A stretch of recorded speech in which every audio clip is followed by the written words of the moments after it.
En tant qu'acteur indispensable de la prise en charge des problématiques liées au vieillissement et à la perte d'autonomie, AVS Médical s'est associé au club Barabino de Forbach pour une après-midi de sensibilisation à la téléassistance. Le fournisseur de systèmes de téléassistance numéro 1 en France, Vitaris, a animé la présentation. L'objectif était en premier lieu d'informer sur l'existence de ces solutions.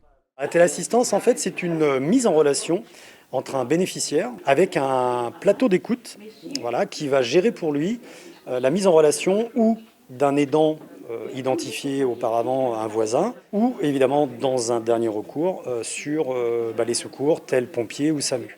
Différents objets et options existent afin de sécuriser les personnes en cas de problème.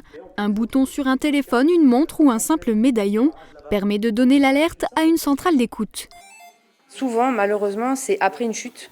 Une hospitalisation, une sortie, et là, effectivement, on a besoin d'aide. Et c'est la famille qui pousse souvent pour l'installation de la téléalarme. Tous ces produits peuvent être installés et livrés en moins de 48 heures par les équipes d'AVS Médical. Prenez contact par téléphone ou en agence afin de bénéficier d'une solution sur mesure.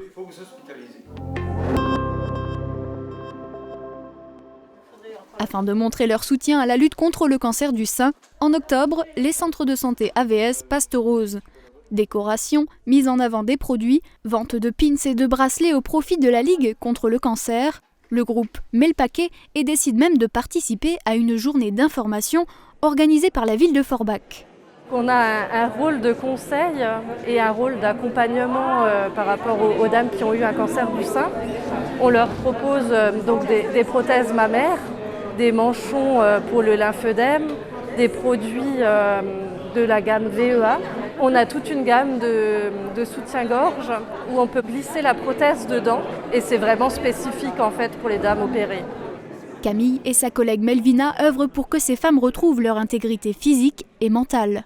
Si les chances de guérison d'un cancer du sein s'améliorent, il tue encore 12 000 personnes chaque année en France. La crise sanitaire ayant éclipsé les dépistages et retardé les diagnostics.